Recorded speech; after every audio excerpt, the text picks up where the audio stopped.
క్రైస్తవ సంస్థలు విద్యాదానం చేస్తాయి అని వాదించిన టైంలో నేను చెప్పేవాడిని. ఏ విద్యాదానం చేస్తాయి మిత్రమా?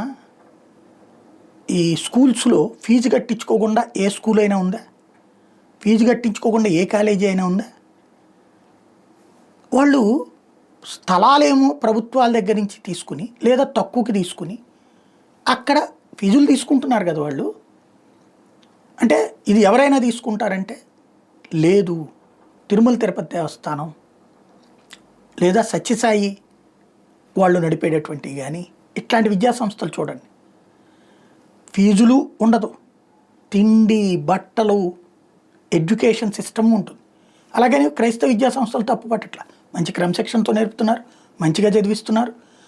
అయితే మిగతా ఇప్పుడున్న కార్పొరేట్ విద్యా సంస్థలతో పోల్చుకుంటే తక్కువ ఫీజు, గవర్నమెంట్ విద్యా సంస్థలతో పోల్చుకుంటే ఎక్కువ ఫీజు.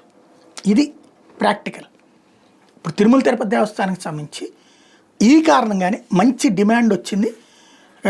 టోటల్గా 1760 సీట్లకు గాను ఏది 10వ తరగతిలో వచ్చిన మార్కుల ఆధారంగా కౌన్సిలింగ్ నిర్వహించేటటువంటి సందర్భంలో ఇంటర్మీడియట్ కాలేజీలకి 1760 సీట్లు ఉంటే 15,619 దరఖాస్తులు వచ్చినాయట.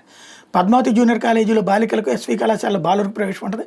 మొదటి సంవత్సరంలో వాటిలో 968, 792 మందికి చొప్పున ప్రవేశాలు కల్పిస్తారు.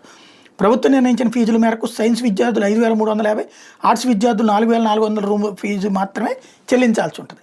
అది ప్రభుత్వం ఫిక్స్ చేసింది కాబట్టి.